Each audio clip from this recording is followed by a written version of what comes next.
можно начинать, да?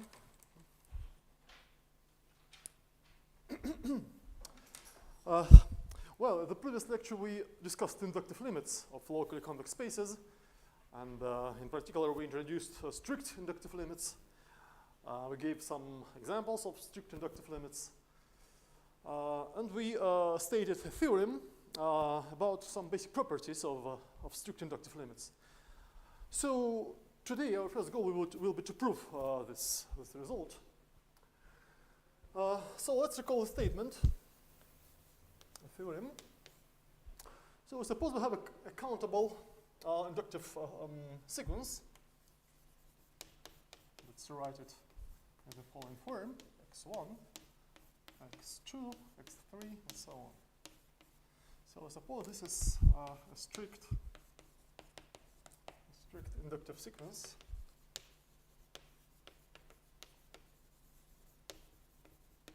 Of locally convex spaces. So let's recall that strict means that all structure maps here are actually topological embeddings. That is, all maps, inclusion maps xn to xn plus 1 are topologically injective.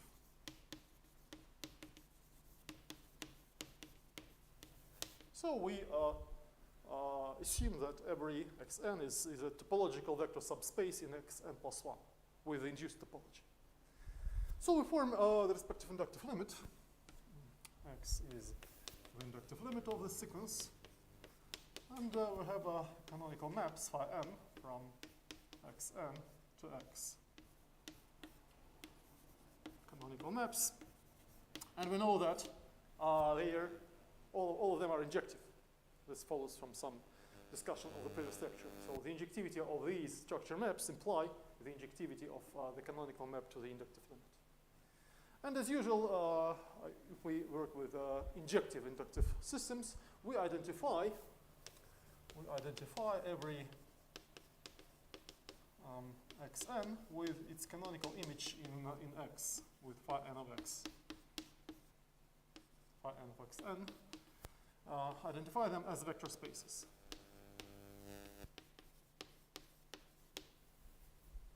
Just to simplify some notation. So then we have the following result. First of all, these canonical maps are not only injective, actually they are topologically injective. So the inclusion of xn to x is topologically injective for every n. Second, I claim that the inductive limit x is Hausdorff, even only if all the spaces xn are Hausdorff. By the way, let's recall that in general, an inductive limit of a sequence of Hausdorff spaces is not necessarily Hausdorff. And we discussed some examples of this phenomenon. But in the case of strict inductive limits, the property of being Hausdorff is preserved.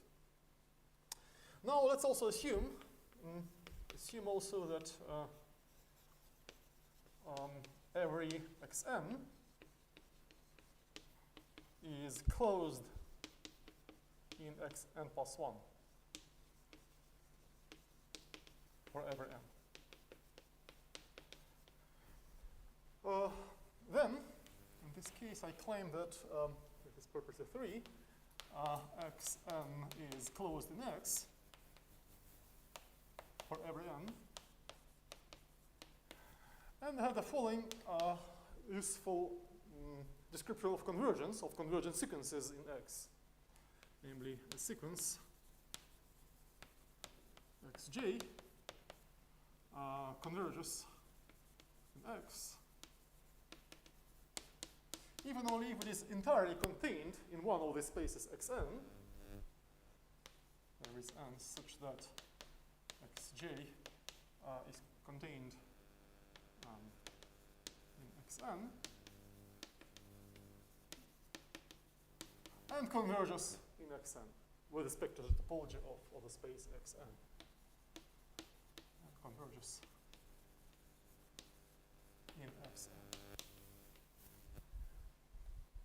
And finally, I claim that if our inductive system, our inductive sequence doesn't stabilize, then the limit is not metrizable.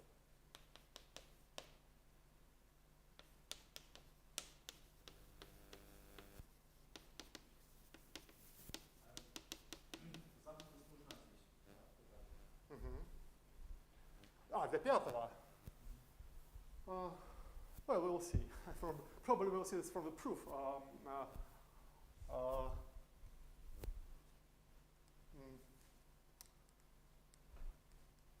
actually, I'm not sure. Let's come back to this when we prove the result, and probably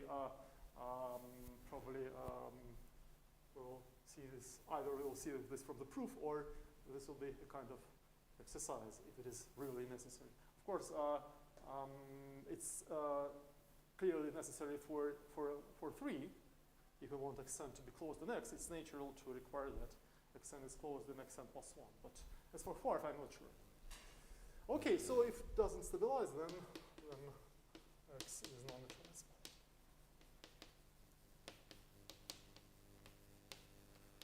Well, it seems to me that it is essential for the proof, this assumption that they're closed, but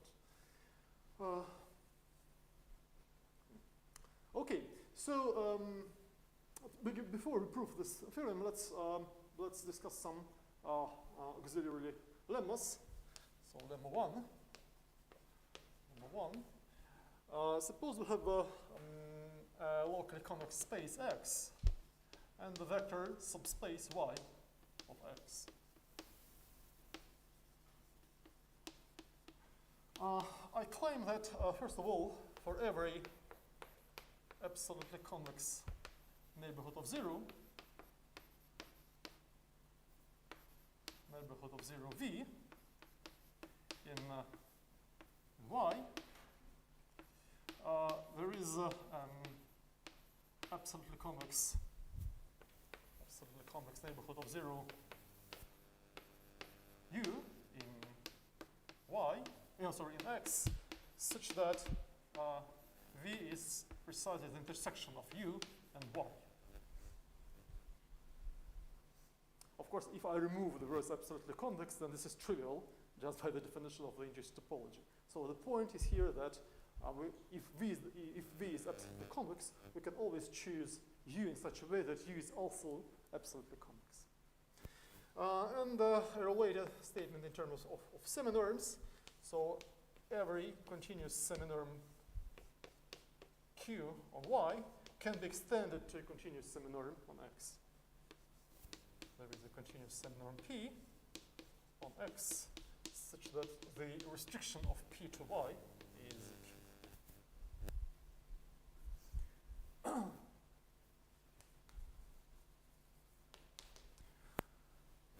To prove part 1, we do the following. First of all, we simply use the definition of the induced topology, and we find a neighborhood of 0 in W in X such that W is absolutely convex and such that W, the intersection of W and Y is contained in V. So here's a picture. If this is Y, and this is, for example, V, then W is something like this. So this is W. Well, this is immediate from the definition of induced topology. So first we find not necessarily locally absolutely convex U with this property, and then we find a smaller absolutely convex neighborhood of 0 W. And now to construct U, we do the following. And here's a geometric illustration. We take the absolutely convex hull, or just the convex hull of the union. The convex hull of the union of V and W. And it's a simple exercise that this is exactly what we need.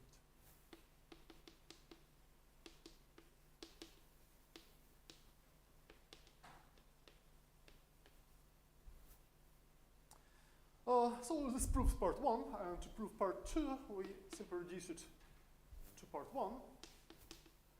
Part 2 follows from 1. Well, indeed, apply 1 to the open unit ball for Q. So V is the open unit ball for the seminorm Q. Find the respective U and take, let P be the Pirkovskii functional of U. And this is indeed a continuous extension of Q to the whole space X. Okay. Another lemma, lemma 2. Lemma 2. Suppose that X is a locally convex space, and Y is a closed vector subspace of X. I claim that for every vector in X which doesn't belong to Y, we can always find a continuous linear functional f of X. F is a continuous linear functional such that f vanishes at Y and doesn't vanish at X. Roughly, this means that closed vector subspaces can be separated from vectors by continuous linear functions.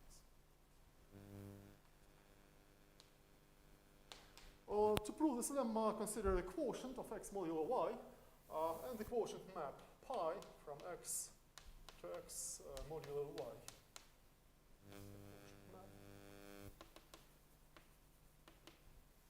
Since little x is not in Y, it follows that pi of X is non-zero.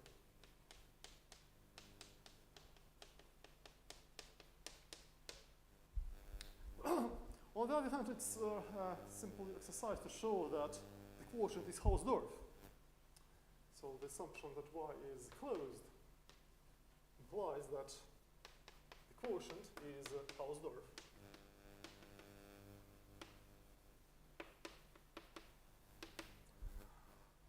So now pi of X is a non-zero element of this Hausdorff locally convex space, and we already know that there are many continuous linear functionals on Hausdorff locally convex spaces.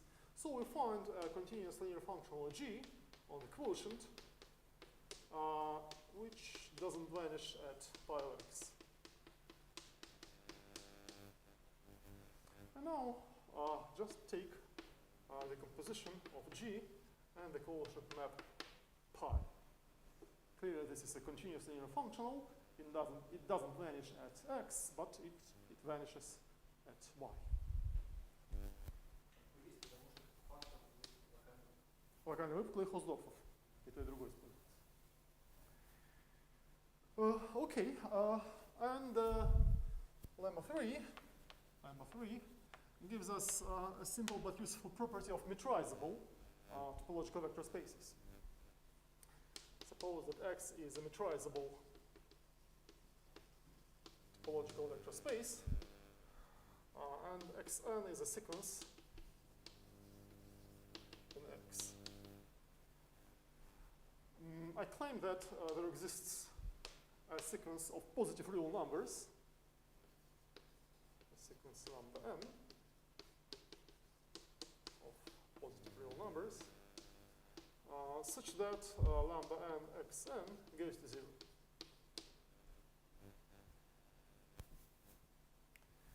Now, in practice, this lemma is useful when we want to prove that some space is not metrizable. If we want to prove that something is not metrizable, we can construct a sequence xn for which this property fails. And this will imply that X is not metrizable. And the proof is very simple. Since X is metrizable, we can find a countable base of neighborhoods of 0. U1, U2, and so on. So suppose this is a base of neighborhoods of 0. Of course, we may always assume that it is it is a chain, so otherwise just take suitable finite intersections.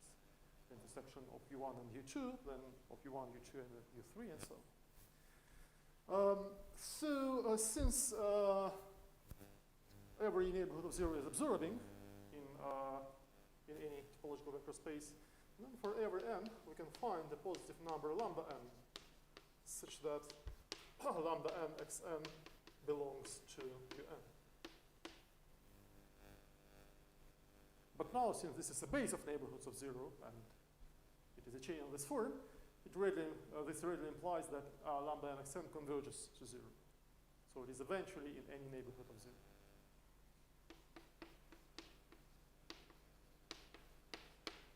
Okay, so this completes the proof of lemma 3.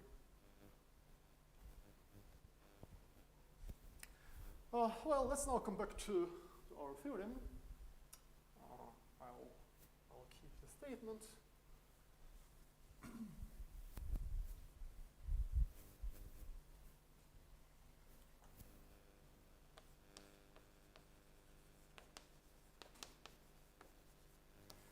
Well, part 1. So we want to show that this map is topologically injective. So we start with a neighborhood of 0 in xn.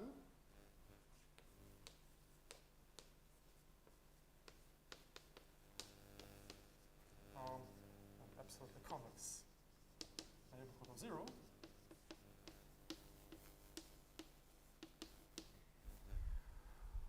And by using lemma 1, we extend it to a neighborhood of 0 in xn plus 1. There is an absolutely convex neighborhood of 0 in n plus 1 in xn plus 1, such that the intersection of un plus 1 and xn is precisely un. And then apply the same argument to un plus 1, un plus 2, and so on. We do the same for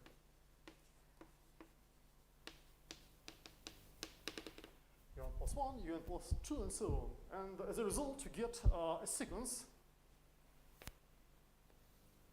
un plus 1, un plus 2, and so on. So each of them is a neighborhood of 0 in the respective subspace. And now let's take the union of this chain.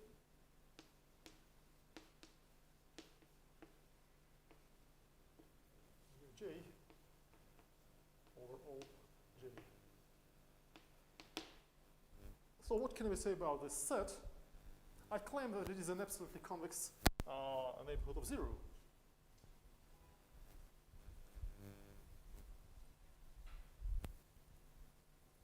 Why is it so? Well, first of all, it is absolutely convex because, well, all of them are absolutely convex, and clearly the union of such an increasing chain of absolutely convex sets is absolutely convex. So U is absolutely convex.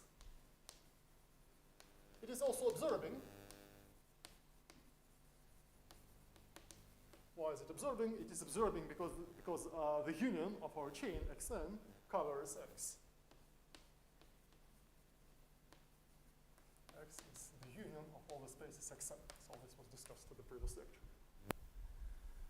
And so since every un is absorbing in xn, it follows that U is absorbing in x. And finally, its intersection with xj is precisely uj for every j, just by construction of our chain of neighborhoods. And these properties together imply that it is a neighborhood of 0. And so U is a neighborhood of 0 in x. And now, since the intersection of U and xn is exactly un, so this is our first neighborhood that we started from, here, it follows that inclusion is topologically injective.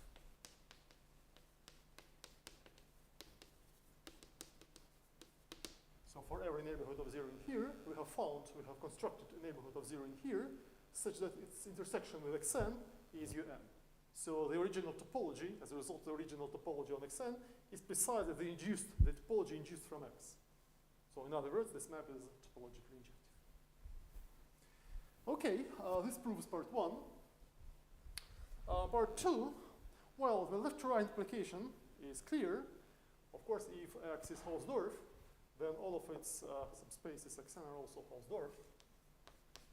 So the left-to-right implication is clear. So let's now prove the right-to-left implication. We assume that all the spaces xn are Hausdorff. And let's take a non-zero element in X.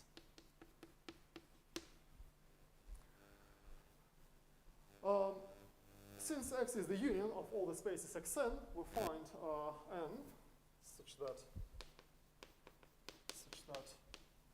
X sits in xn. But xn is Hausdorff. So and locally convex, so we can find a continuous linear functional g of xn such that g of x is non-zero. Again, here we use the assumption that xn is Hausdorff and locally convex. Then we extend this g to a continuous linear functional on x. Linear functional on x as denoted by f, such that f extends g. Here we use part 1. Well, we use the fact that xn is a topological subspace of a topological vector subspace of x. So the topology on x is on xn is the induced topology. Well, so f is a linear functional. F of x is non-zero, and this implies that x is Hausdorff.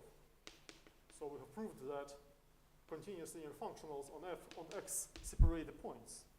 Clearly, this is possible only when the space is Hausdorff. Part 3. Now we want to show that every xn is closed in x. Well, let's take an element x which doesn't belong to xn.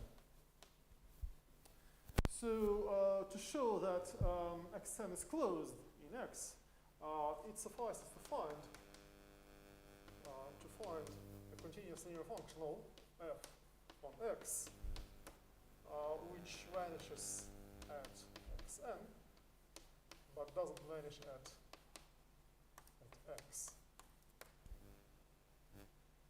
So clearly the existence of such a functional will imply that little x doesn't belong to the closure of xn, and so xn is closed.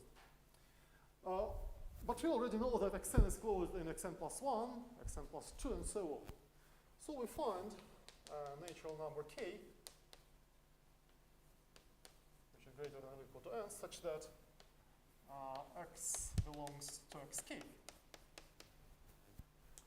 And by assumption, xn is closed in xk. So now we apply lemma 2 to xk and xn. So xn is a closed subspace in xk, and by lemma 2, we can find a continuous linear functional g on xk such that g vanishes at xn, but doesn't vanish at x. And now we simply extend g to a continuous linear functional on x.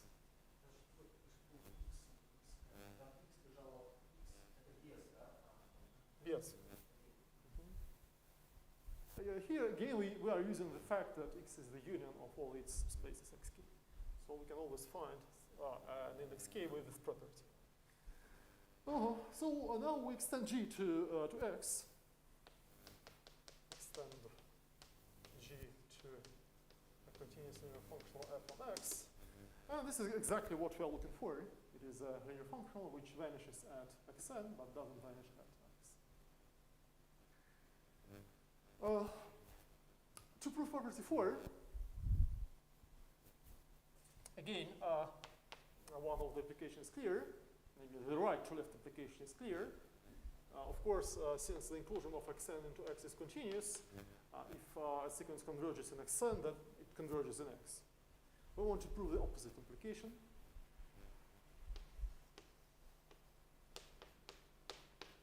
Well, let's assume that this is not true. So suppose this implication fails.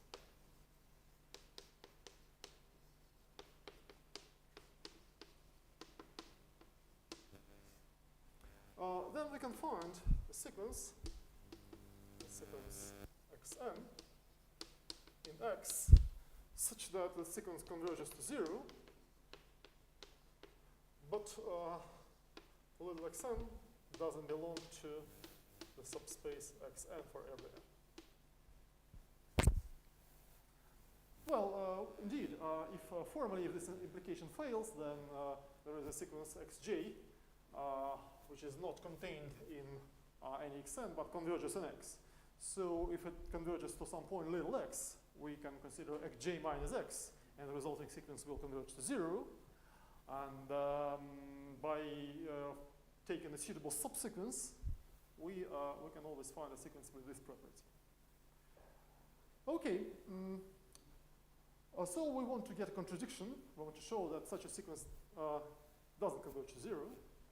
And towards this goal, we do the following. For every n, we can find a continuous linear functional fn on x, continuous linear functional fn on x, such that fn vanishes at xn, but doesn't vanish at little xn. Here we are again using lemma 2. So now we consider the following seminorm p on x. Oh, by the way, let's introduce here a special notation for this number fn of xn, was denoted by an. An is just fn of xn. So we define a seminorm p by the following formula. This is the following infinite sum of fn over an.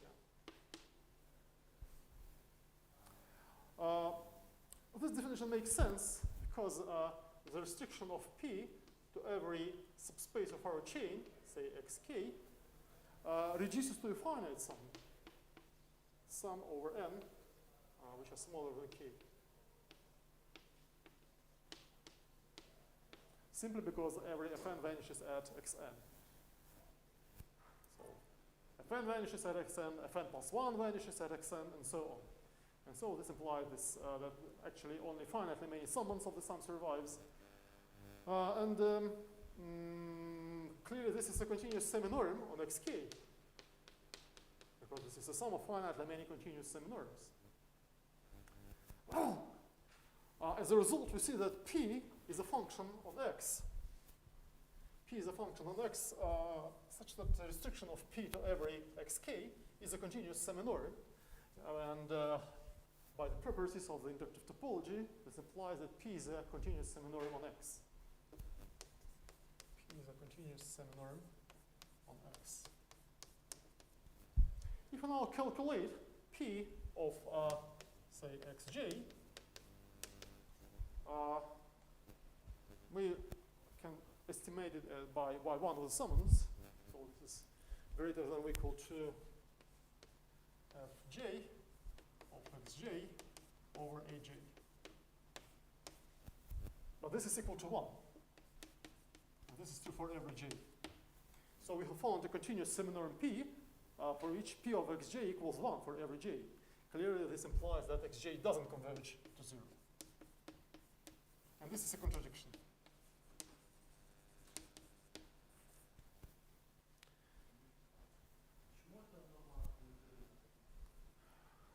Ну, смотрите, у нас мы в прошлый раз обсуждали, что для того, чтобы полнорма была непрерывна относительно индуктивной топологии, необходимо достаточно, чтобы ее композиции с соответствующими отображениями были непрерывны.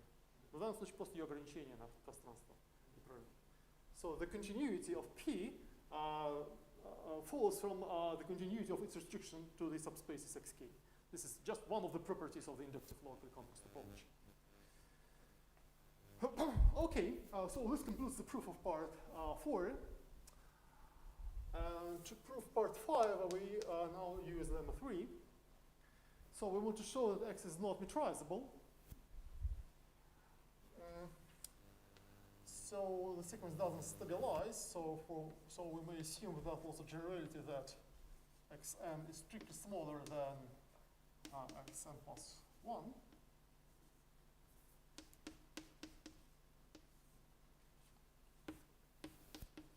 For every n. And let's find for every n, let's choose xn, which belongs to xn plus 1, but doesn't belong to xn.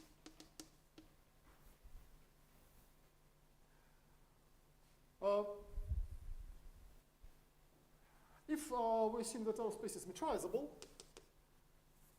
so assume that X is metrizable, and by lemma 3, we find a sequence for real numbers, lambda n, positive numbers, such that lambda n xn converges to 0. But this contradicts part 4 because lambda n xn doesn't belong to xn. So this contradicts 4. Yeah. So the proof, yeah. So we see that the proof is here is based on the assumption that xn is closer than xn plus 1 because the proof of 4 is based on 3, and 3 is based on the assumption that xn is closer than xn plus 1. Anyway, the question is still open, so maybe we can invent another proof. Anyway, so this is an exercise for you and for me. Whether or not this assumption is really necessary for part 5. Okay. Our next goal is to topologize the space of continuous linear maps between locally convex spaces. So we'll discuss topologies on L of xy, on the space of continuous linear maps from x to y. So we suppose that we have two locally convex spaces, x and y, locally convex spaces, and suppose that we have a family B, script B, this is a certain family of bounded subsets of x. Any family of bounded subsets. We can take the family of all bounded subsets, or maybe not all of them, just any family of bounded sets. So let's use the following notation. We define semi-norm. So for every set B from our family, and for every continuous semi-norm P on Y, we define a semi-norm, that's denoted by UBP, on the space of continuous linear maps from X to Y by the following formula. So UBP of phi is the supremum of P of phi of X, where X runs over P.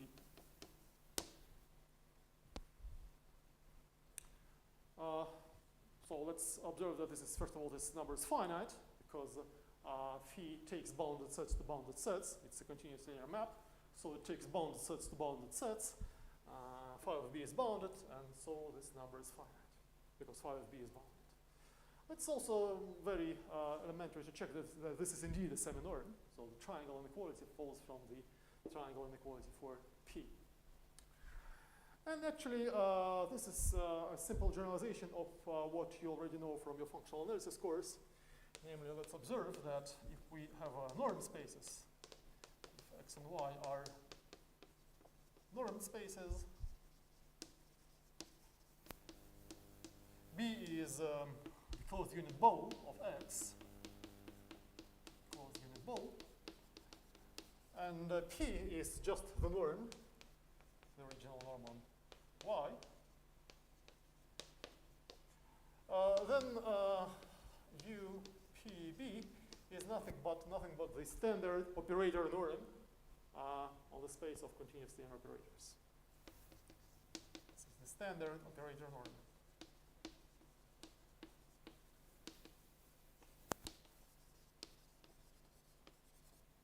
On L of xy.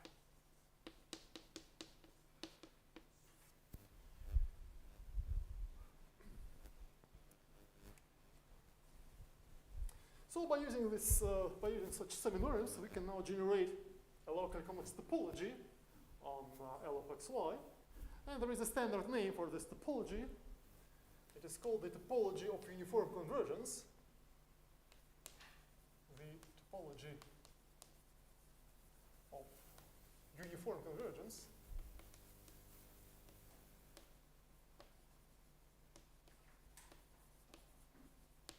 On elements of our family B.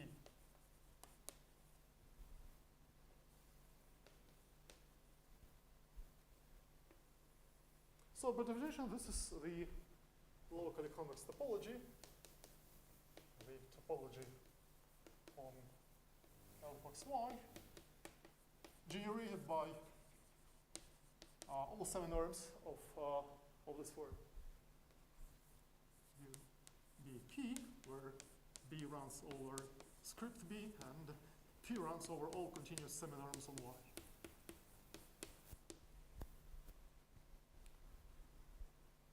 So let's introduce some notation for this topology.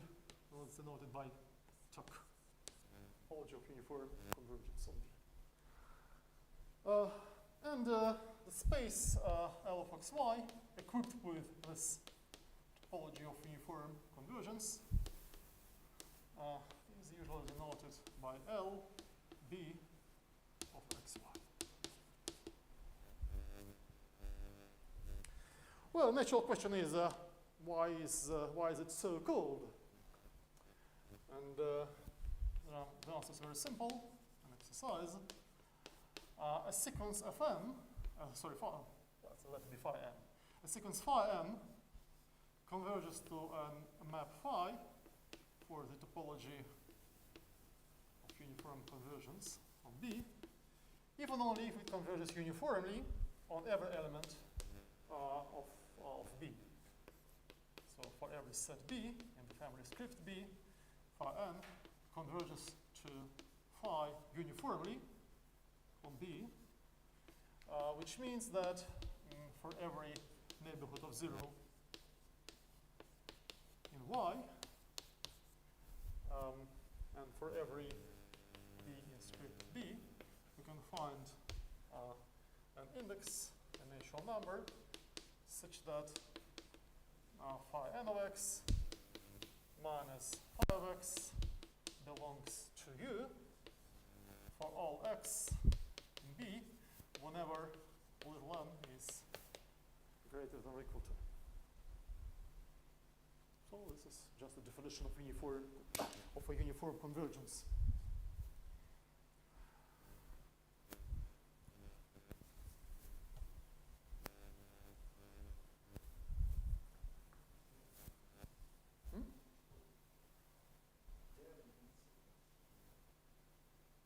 Это просто обозначение для топологии. Yeah, this is just our notation for the topology. This is our notation for the topology of uniform convergence. I don't mean that I multiply three numbers T and C. This is just a unique symbol for our topology. Okay.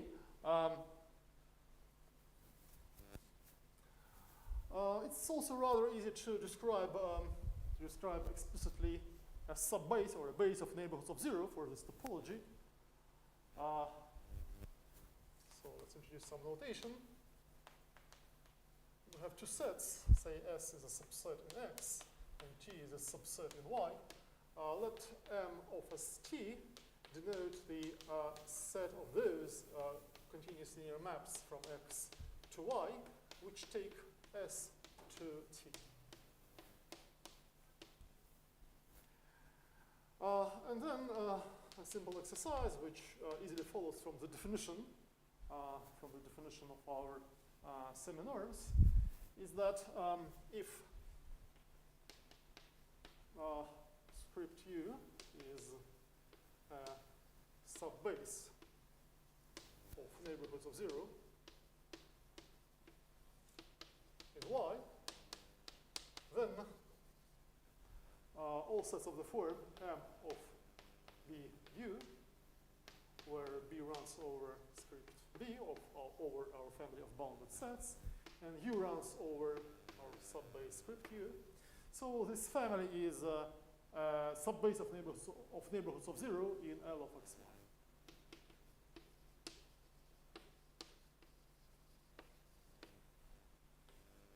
Neighborhoods of 0 in LB of xy.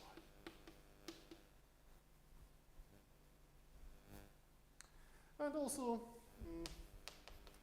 it's very easy to observe that there is no need to consider all continuous semi-norms here.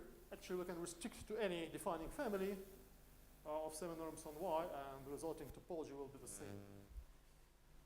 So if P is a defining family of semi-norms on Y, then all semi-norms of the form UBP, where B runs over script B, and P runs over P. So this is a defining family for our topology.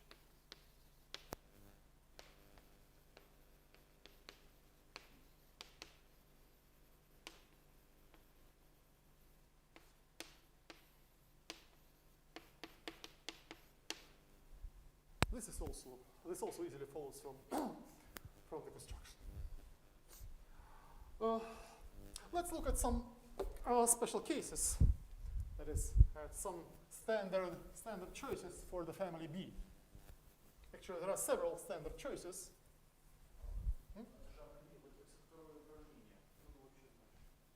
Не, ну формально берутся все непрерывные полнормы. Если мы хотим проводить топологию, вот определение.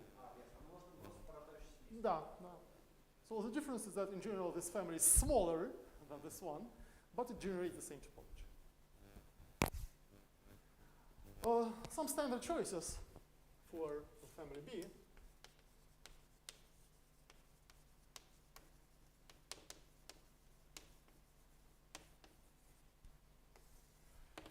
Of course, we can always take the family of all bounded sets.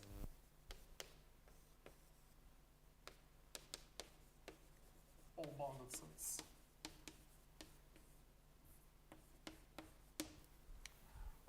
And in this case, the standard notation as follows. The space LB of xy is usually denoted like this. We put the letter little b. So little b means that we consider uniform convergence on all bounded sets, all bounded subsets of X. And the respective dual space, if Y is our base field, then the respective dual space is usually denoted by X prime beta, and it is called the strong dual. The strong dual of X. strong means that we consider the topology of uniform convergence on all bounded sets. It easily follows from this observation that in the case of norm spaces, this space LB of xy is nothing but the usual space of operators equipped with the standard operator norm.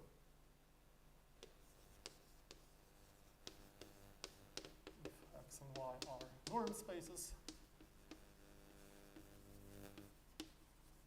then LB of xy is the space L of xy equipped with the standard operator norm.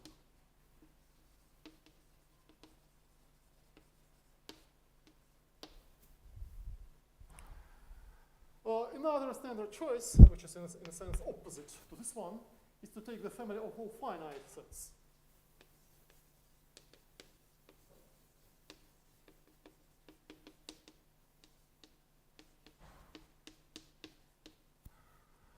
In this case, the respective space of linear operators, together with the respective topology, is usually denoted by Ls of xy. So the subscript S means that we consider the topology of uniform convergence on finite sets, or actually the topology of pointwise convergence. And the respective dual space is denoted by, so this is Ls of xk, space of linear functionals. So it is denoted usually by x sigma prime, and it's called the weak dual. The weak dual of x. And of course, the respective topology in this case is just the topology induced from y to the power x, from the product topology on the space of all maps from x to y. This is identical to the topology of pointwise convergence. And actually, there are many other natural choices. For example, we can take all compact subsets of x. So then we get the topology of uniform convergence on compact sets. And there are some other natural choices. We'll discuss them when we study duality of locally convex spaces.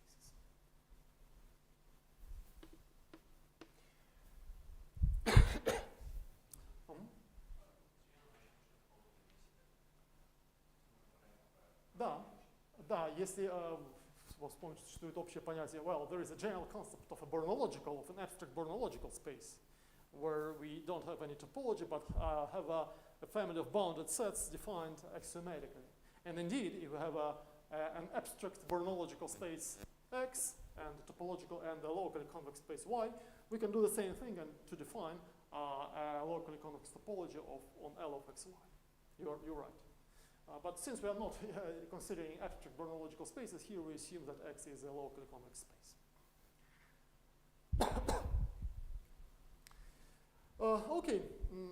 Our next goal is to introduce the notion of completeness for locally convex spaces. But before we do it, let's make a short digression to general topology and to discuss, let's discuss nets in topological spaces.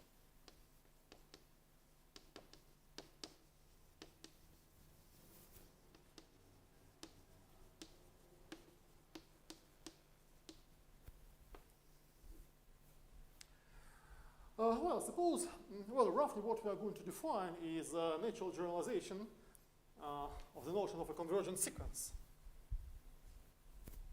The only difference is that our sequences will now be indexed not by natural numbers, but by elements of an arbitrary directed poset.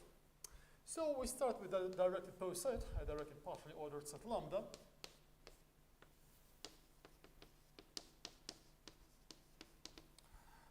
And for convenience, we now adopt the following convention. Probably we should have it we should have adopted it earlier when we discussed directed sets, but anyway, let's adopt it now. The convention is that the order relation on a partially ordered set is not assumed to be antisymmetric. Actually, there are 2 points of view on what on what a pose set is.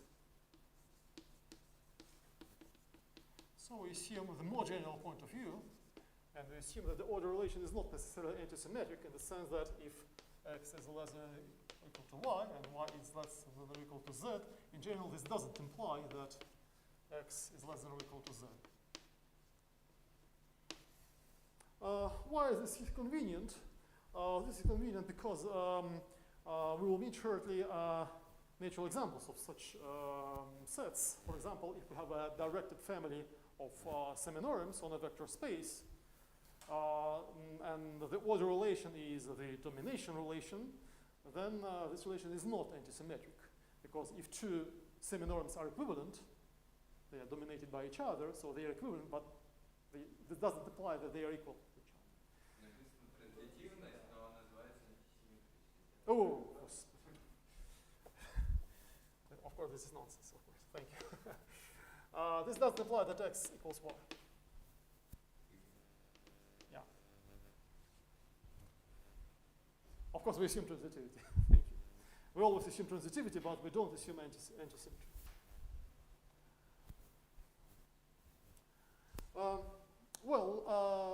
Suppose now that we have a topological space. Suppose that X is a topological space. Then by definition, a net in X indexed by our pose set lambda is just a map with X from lambda to X. By the way, a few words about Russian terminology. In Russian, we use the word направленность.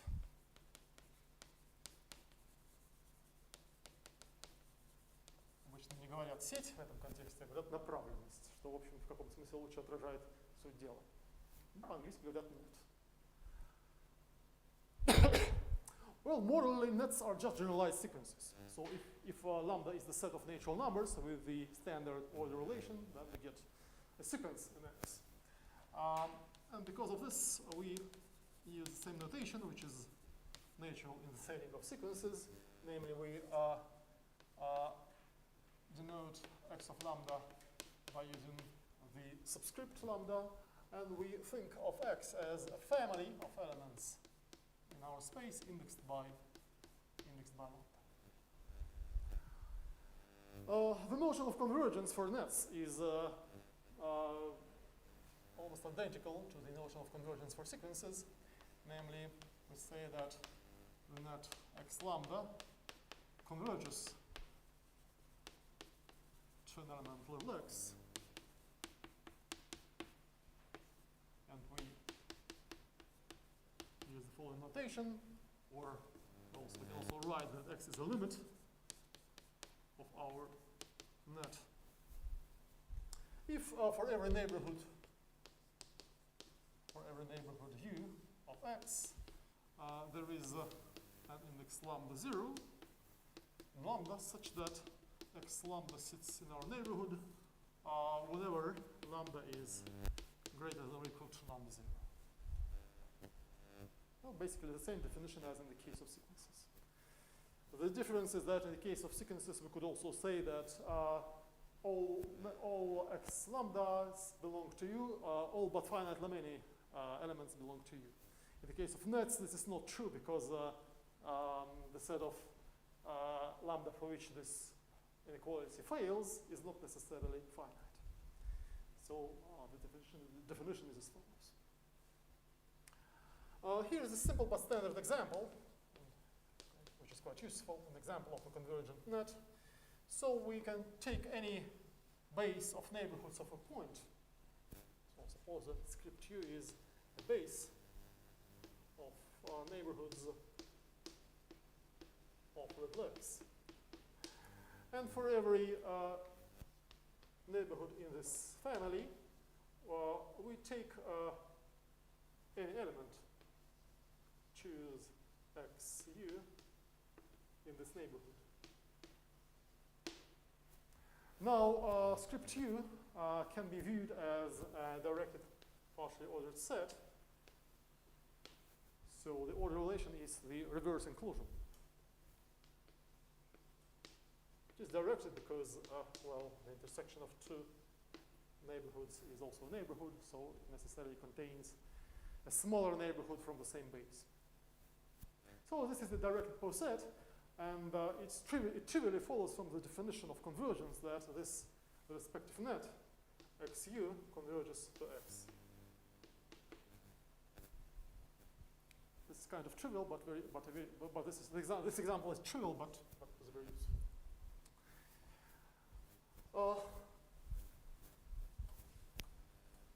The main advantage of nets as compared to sequences is that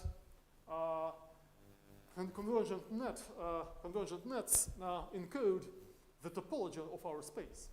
So if we forget about the topology, but if we still remember which net converges, which nets converge, we can reconstruct the topology. More exactly, we have the following exercise. If y is a subset of x, and x is a point in our space, then x belongs to the closure of y, if and only if there exists a net in x lambda in y, which converges to x. In the case of sequences, this is not always true. We can replace here nets by sequences if our space X is first countable. But in a general case, sequences don't suffice. And so this shows that by using nets we can reconstruct the notion of the closure of a set. So we can say which sets are closed, and as a result we can reconstruct the topology from the class of convergent nets. Another illustration of the same phenomenon, we can characterize continuous maps in terms of nets as follows. A map f from x to y is continuous at a point with x, if and only if for every net x lambda in x such that x lambda converges to x, we have the convergence of f of x lambda to f of x. Again, if we replace here nets by sequences, we get the notion of sequential continuity, which is in general weaker than the notion of continuity. But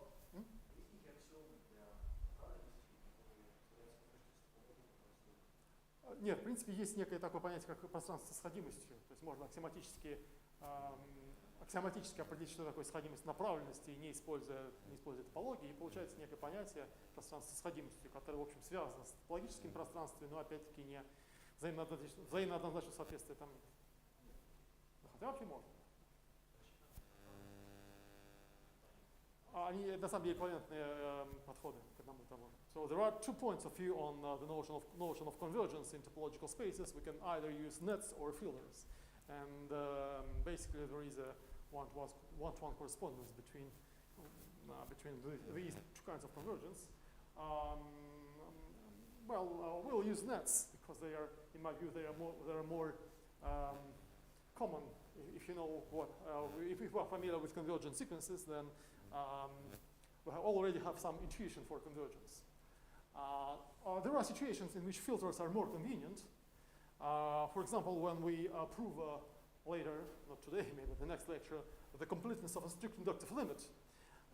This is one of the situations where filters are more convenient than nets. But in most situations, in my point of view, nets are more useful than filters. Okay. Another simple property of convergent nets. It's also an exercise. So I claim that a topological space is Hausdorff if and only if each convergent net in X has a unique limit.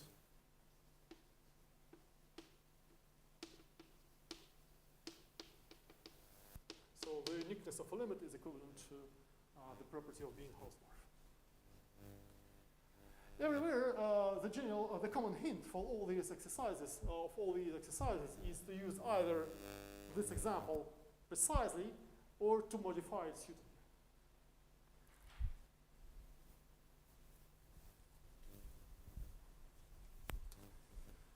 Okay, let's now turn to the notion of completeness for topological vector spaces.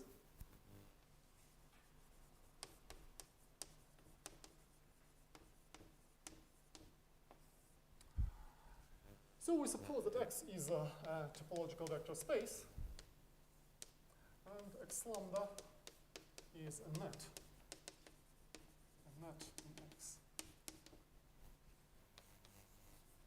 We say that X lambda is a Cauchy net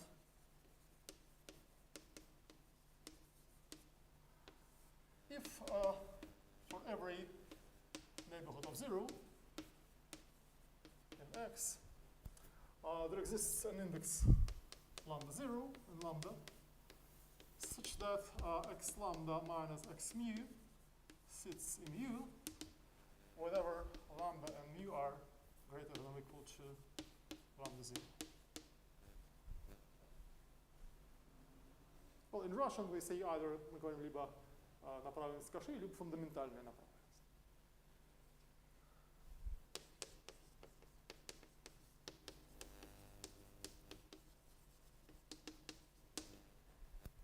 Well, here are some simple observations, some simple properties of Cauchy nets.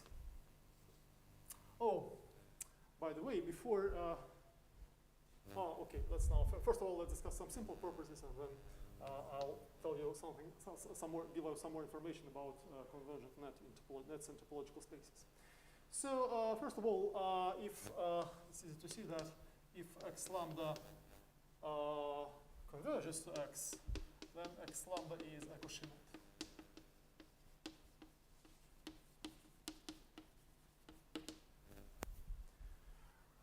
Also, the property of being Cauchy is preserved under continuous linear maps.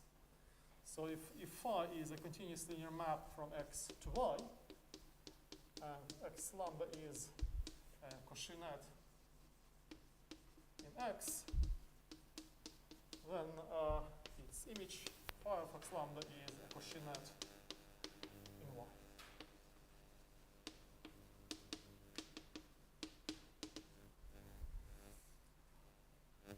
And also, in the locally convex case, it's rather easy to describe the property of being a Cauchy net in terms of seminorms. So if X is a locally convex space and P is a defining family of seminorms on X, then a net X lambda is a Cauchy net if and only if for every seminorm P from our family and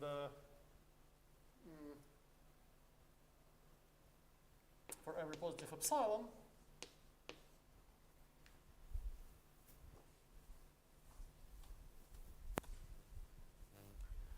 there exists an index lambda 0 in our set lambda such that P of X lambda minus X mu is less than epsilon whenever lambda and mu are greater than or equal to lambda 0. Well, this is more or less immediate from the construction of locally convex topology tau of P generated by P. In other words, a net is a Cauchy net if and only if it is a Cauchy net with respect to any seminorm from our defining family. Let me also make some short remarks about compactness. In general, the property of being a compact topological space can also be characterized in terms of nets. So if we have a net x lambda in a topological space X, topological space X, and we say that little x is an accumulation point.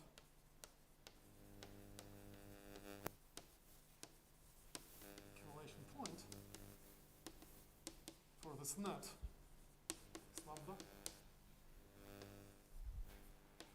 If for every neighborhood U of x, and for every index lambda 0 in lambda, we can find a bigger index lambda such that x lambda belongs to U. Again, in the case of sequences, this is the usual definition of an accumulation point of a sequence. I have the following exercise. I claim that X is compact, even only if every net in X has an accumulation point. So this is a characterization of compactness in terms of nets.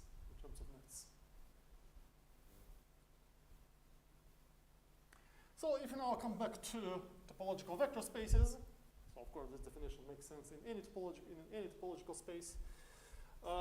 If you come back to topological vector spaces, we have the following exercise.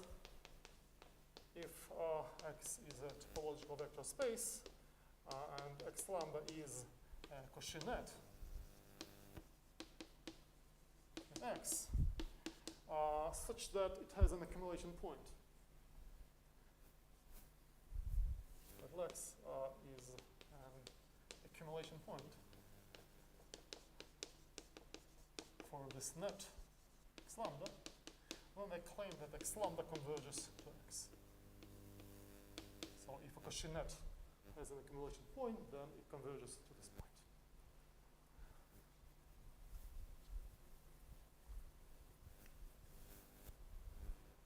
Okay, now we are ready to introduce the notion of completeness. From now on, we make the assumption that our topological vector space X is Hausdorff.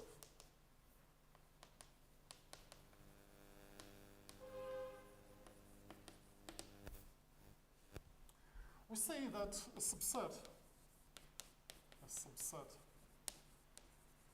S of X is complete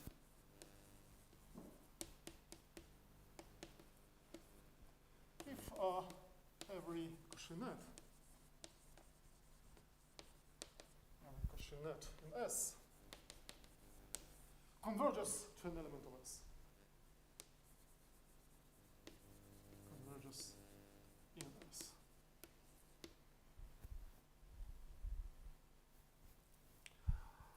Well, formally, this definition also makes sense in the setting where X is not assumed to be Hausdorff. But it turns out to be not very convenient. So there are many situations in which the assumption that X is Hausdorff is essential. So, and we will always assume that we will always consider the completeness only in the case where the space X is Hausdorff. Well, of course, this definition resembles the well-known definition of a complete metric space. But at the same time, this may lead to some dissatisfaction because formally, the notion of a complete metric space and the notion of a complete subset of a topological vector space, well, none of them is a generalization of another one. In fact, there is a more general notion of completeness for uniform spaces. Well, they are not subject of our course, but let me say just a few words about uniform spaces. Uniform spaces were introduced by André Weil in the 1930s, and roughly, uniform spaces are topological spaces with an extra structure, which enables us to compare neighborhoods of different points. For example, if you have a metric space, then we can compare balls with different centers simply by comparing their radii. If we have a topological vector space, or even more generally topological abelian group, then we can use translations to compare neighborhoods of different points. If we have a neighborhood of x and a neighborhood of y, then we may translate, say, a neighborhood of y by x minus y, and we get two neighborhoods of the same point x. If our group is not, if our topological group is not abelian, then we have two choices. We can use either left translations or right translations, and this gives leads to two different uniform structures on a topological group. And in general, if we have an arbitrary uniform space, then we can speak about Cauchy nets in our space, about the notion of completeness, about uniformly continuous maps, about equicontinuous families of maps, and so on. So many notions which make sense from metric spaces also make sense for uniform spaces. But these objects are too general for our course, so we will consider completeness only in the setting of topological vector spaces. The next proposition shows that two possible approaches to completeness in the case of metrizable topological vector spaces are equivalent. Suppose that X is a metrizable topological vector space, and suppose that rho is a shift invariant metric. A shift invariant metric on X, which generates the topology.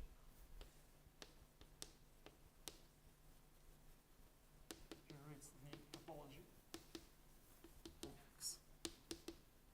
When we discussed metrizable locally convex spaces, we proved that such a metric always exists. Actually, we proved that there exists so-called F norm, which generates the topology, and F norm generates a metric, a shift invariant metric. If X is not locally convex, well, we didn't prove the existence of such a metric, but well, it does exist. And also, this is also an exercise for you. Anyway, we assume that rho is such a metric. And then for every subset S of X, the following conditions are equivalent. Condition 1, S is complete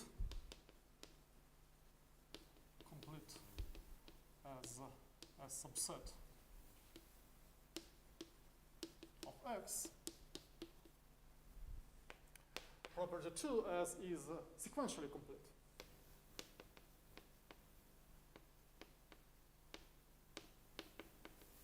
Sequentially complete as a subset of X, where sequentially complete means that every Cauchy sequence converges.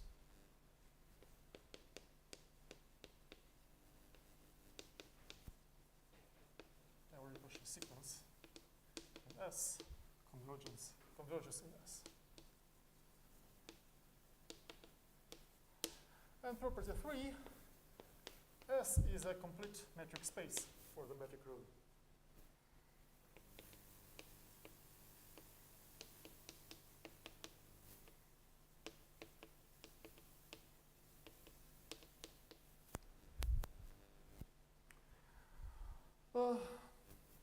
Well, the proof is a rather simple exercise for you.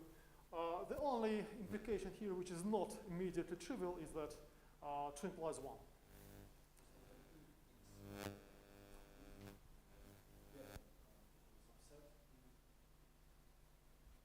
In X.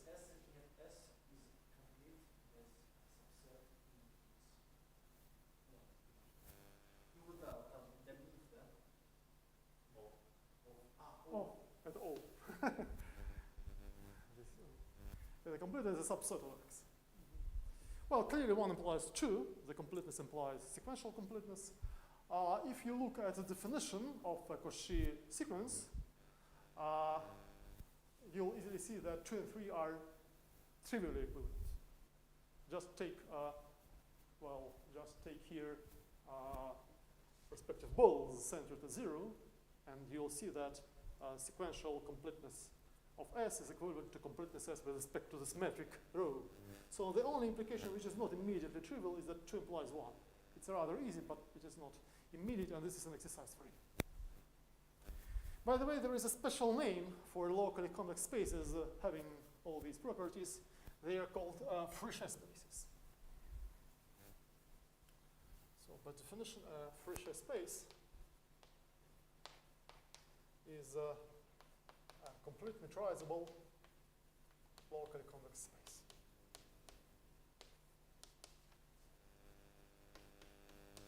Complete metrizable locally convex space. So here completeness can be understood in any of these three equivalent senses. Of course, the assumption that rho is shift invariant is essential here, because, well, you can always construct a metric on, well, you know all these examples. You can make an open interval on the real line into a complete metric space with respect to the metric which generates the standard topology, but which is not shift invariant. And similarly, you can make the real line into an incomplete space, again with respect to a certain exotic metric, which still generates the canonical topology. But so the shift invariance is essential here. And I'll give later some examples which show that for general locally convex spaces 1 and 2 are not equivalent. So there exist locally convex spaces which are sequentially complete, but which are not complete. Let's also look at some simple properties of complete sets and complete spaces. Some simple observations. First of all, a complete subset of a topological vector space is always closed in X.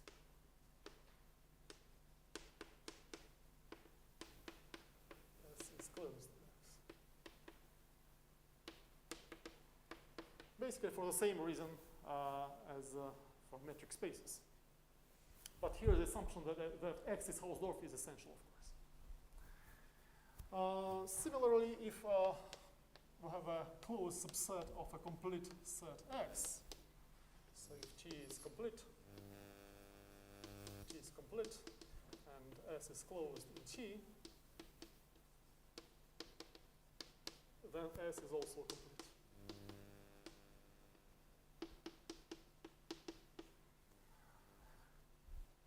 And let's also observe that a compact subset of X is always complete.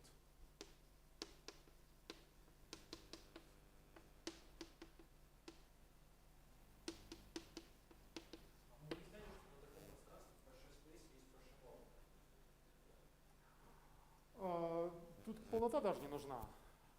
Да, помните, когда мы обсуждали метризуемость, мы доказали, что метризуемость локального пространства равносильно тому, что его топология сдается F-нормой. Ну, можно и так сказать, да.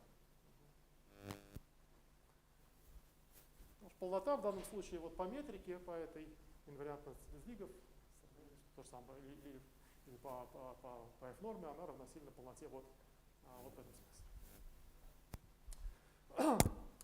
A compact set is always complete because if it is compact, then if you take a Cauchy net in K, since K is compact, this net has an accumulation point, and because of this exercise, it necessarily converges to a point in K.